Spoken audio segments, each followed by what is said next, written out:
I got a condo in Manhattan. Baby girl, what's happening? You and your ass invited, so gonna get to clapping. Go pop it for a plan, pop it for me. Turn around and drop it for a plan, drop it for me. Hi guys, good morning. And today we're in campervan territory.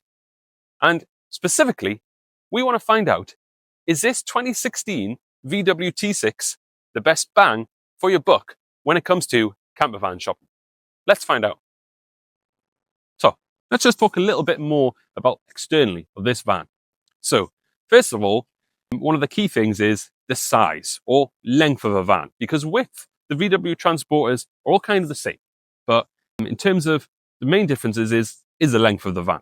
So this guy is a short wheelbase. That means it quite nicely fits in a normal UK size car park space.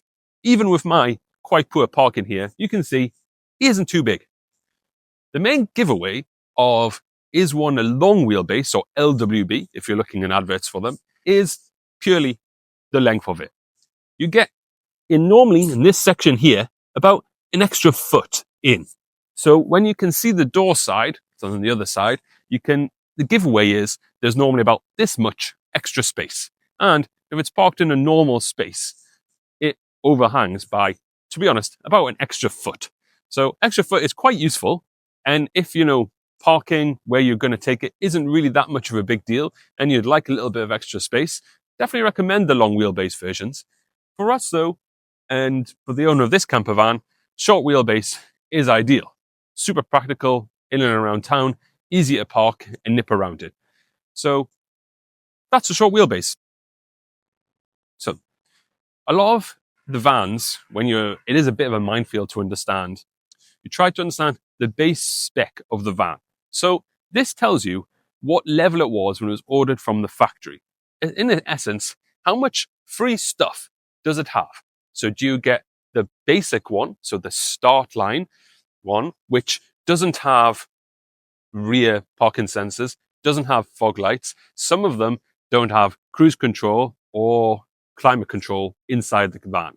And if you're going to take it abroad or you're going to do a lot of long distance driving, the base spec of the van actually becomes really quite important because it can make life a lot easier. So this guy is a high line version. So that means he's got a pretty good spec.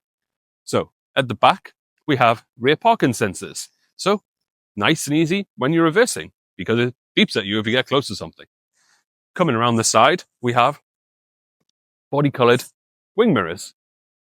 Kind of cool, but nothing too fancy. Not folding in mirrors. Some of them have, Lamborghini-esque fold-in mirrors. But cool thing about VW transporters, aside from the fact that you see them everywhere, is the spares, changes, and parts bin, essentially, is absolutely massive. So you can do anything you want to them. If you look on Google or other search engines, you can find any manner of modifications to them. And believe me, as is a VW and as part of the VW scene, many of them have been modified. And a lot of them look really cool. So as we come around the front, you see, this is where it starts to look a little bit cool, doesn't it? First thing you may notice is this really aggressive extra bumper on the front here, which encapsulates those additional fog lights.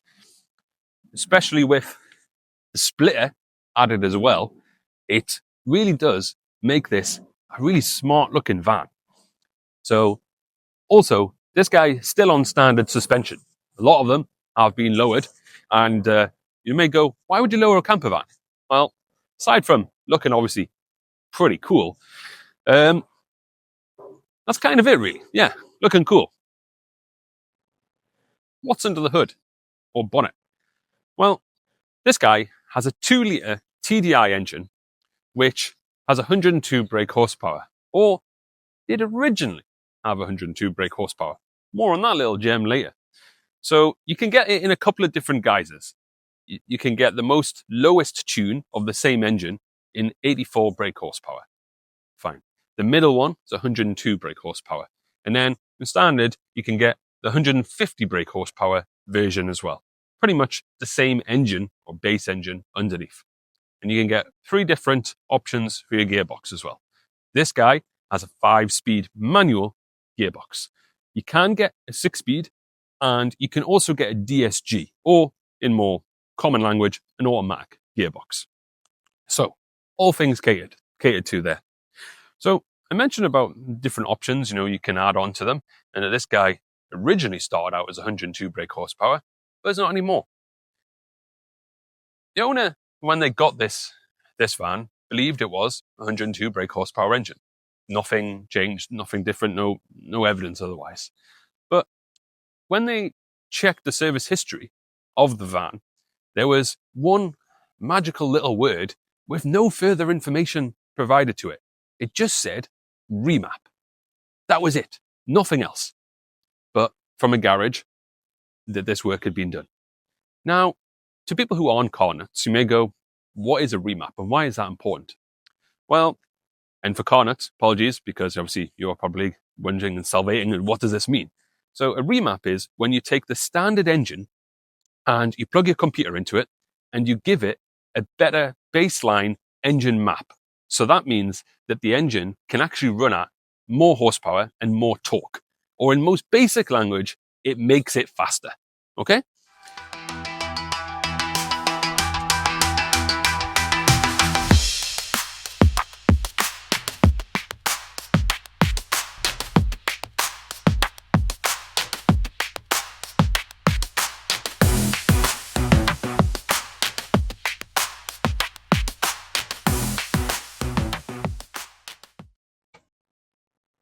Or on the side of the van, I'm going to talk a little bit more about some of the camper specifics.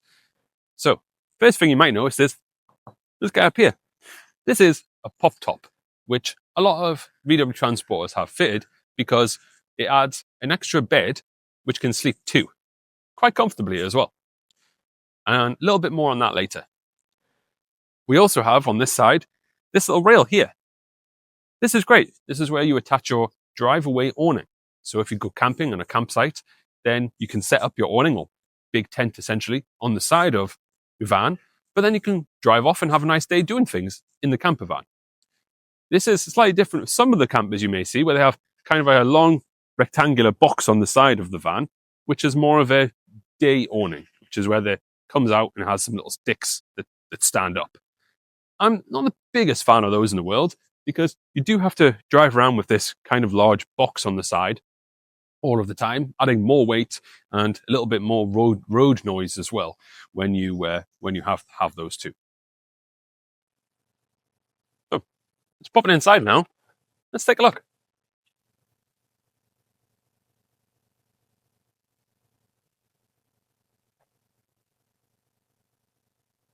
So this is inside of a VW T6 camper van that, as I mentioned, is being converted at a later point in its life. Actually, after it had already done 50,000 miles. And as we can see, it's quite an interesting colour. It's quite an interesting combination too. So this one's got yellow, a greeny tops on here, and that's mirrored against nice kind of dark grey finish on the side. You have an interesting little control panel where you can turn on all of its lights here. You have really quite a lot of storage here, more storage down here, a nice little grill here, a fridge, and a double hob, and a sink too. So you can cook in it, you can sleep in it, and you can drive it. Great. So now we're going to pop the top. And there's a couple of different options on VW transporters, but of this era, the manual pop-up is probably the most common. So you adjust these couple of little straps like this, really not very challenging, and then, as the name implies, you simply pop the top.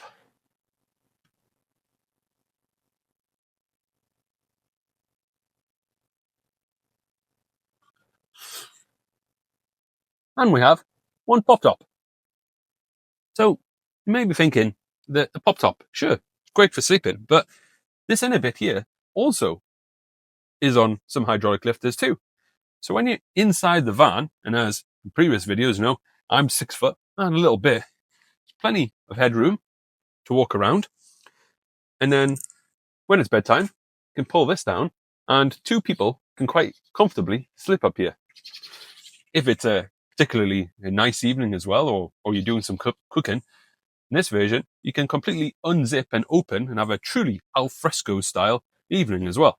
Now, if you're in the UK, probably not going to do that too much because you might get a bit chilly. Continuing on the theme of beds now, I'm going to jump down here to this bed, or master bed. This is, for a lot of camper vans of this size, something more commonly known as a rock and roll bed. And let me demonstrate.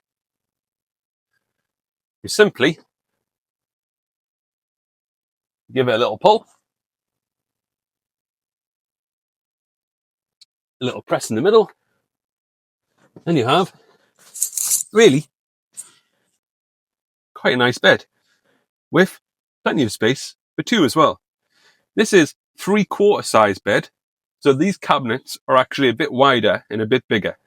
So if you're like, I really like sleeping, you can actually get slightly wider base seat bed and then slightly thinner cabinets as well. Okay, it's morning now. You're finished after a nice relaxing sleep, and you want to get cracking with your English breakfast. So let's get this bed back.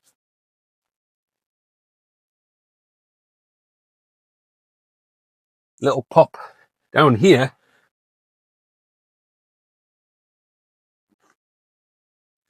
And should all the way back.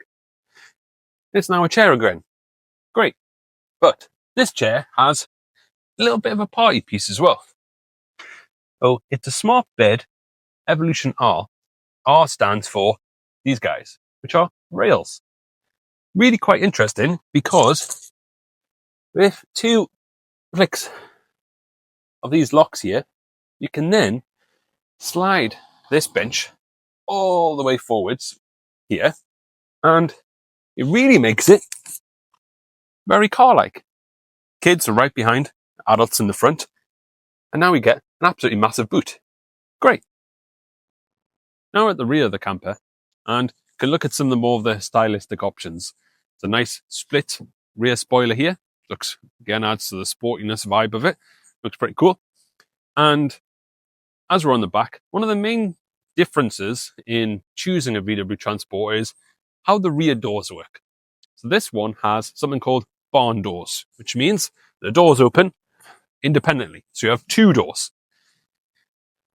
The other option is to have an up and over door, which opens out and stretches out horizontally, which is great.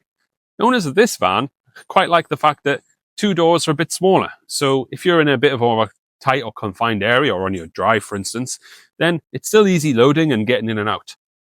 The other door is considered more popular, but overall, big fan of this door style.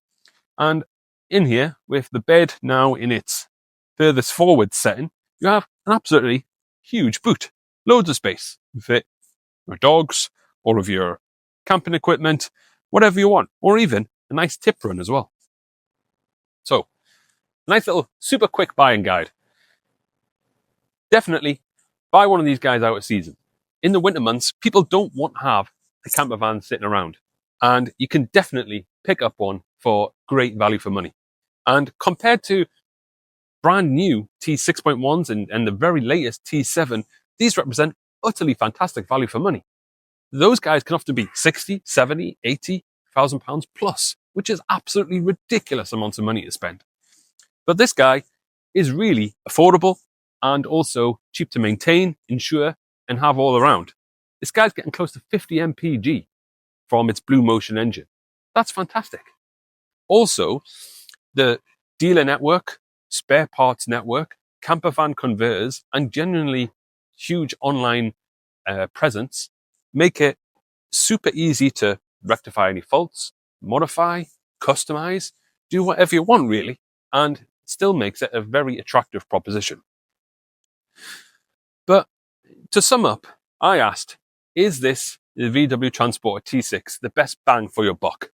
And I'd like to say Yes, it is. I got a condo in Manhattan. Baby girl, what's happening? You and your ass invited, so gonna get to clapping. Go pop a phone, pad, pop it for me. Turn around and drop it for a plan. Drop it for